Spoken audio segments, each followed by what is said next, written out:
크리스찬연합신문 813호 뉴스 브리핑을 시작하겠습니다.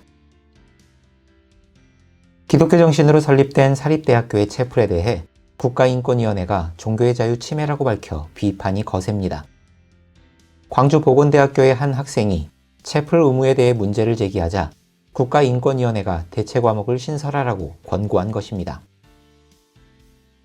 기억해야 할 것은 1998년 숭실대 채플과 관련해 우리나라 대법원은 채플 의무 참석이 헌법상 종교의 자유에 반하는 것이 아니라고 판결했다는 사실입니다. 이러한 대법원 판결조차 무시하고 뒤집으려는 국가인권위원회의 행보에 한국교회 총연합과 한국교회연합, 동방교연 등 교계의 반발이 거세게 일어나고 있습니다. 예장합동 제58회 전국 목사장로기도회가 5월 31일 세덴교회에서 개최됐습니다. 이번 목장기도회는 철저한 방역지침 준수를 원칙으로 미리 등록된 인원만 참석했으며 전원 코로나 진등 키트 검사를 완료해야만 입장이 허락됐습니다. 합동총회는 한국교회 역사상 최초로 공로자를 선정해 총회 훈장을 수여했습니다. 첫 훈장의 영예는 박영용 박사와 서기행 목사, 홍정희 목사 등이 안았습니다.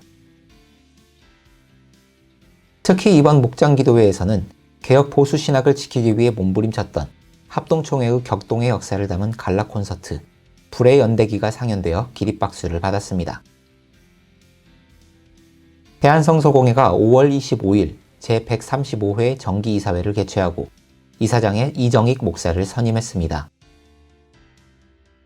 이날 권희연 사장은 국내외 성서보급의 감소세를 전했고 하반기 중에 취리 성경 해설을 출간할 예정이라는 소식도 전했습니다.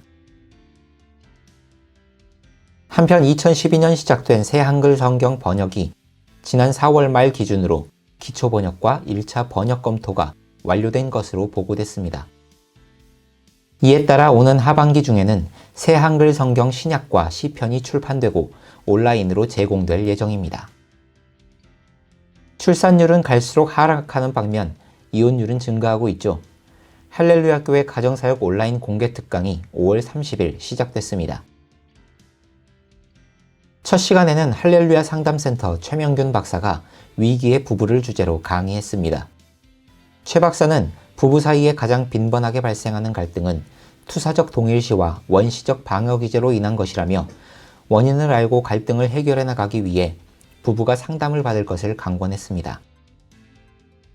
본 특강은 할렐루야 교회 유튜브를 통해 다시 보실 수 있습니다.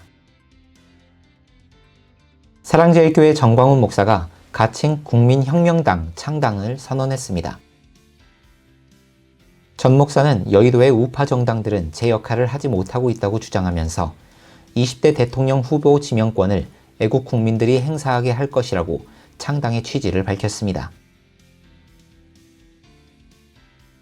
일본이 도쿄올림픽 지도에 독도를 일본 땅인 것처럼 표시한 것과 관련해 국제올림픽위원회 IOC가 침묵하자 우리 국민들의 분노가 치솟고 있습니다. 사단법인 세계 한국인 기독교 총연합회 세기총은 5월 31일 성명서를 발표하고 우리 정부가 강력 대응에 나서야 한다고 촉구했습니다.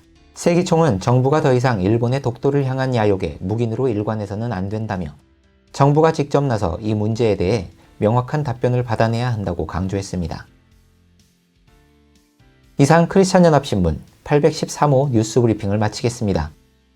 더 자세한 소식은 크리스찬연합신문 웹사이트를 통해 만나보실 수 있습니다. 감사합니다.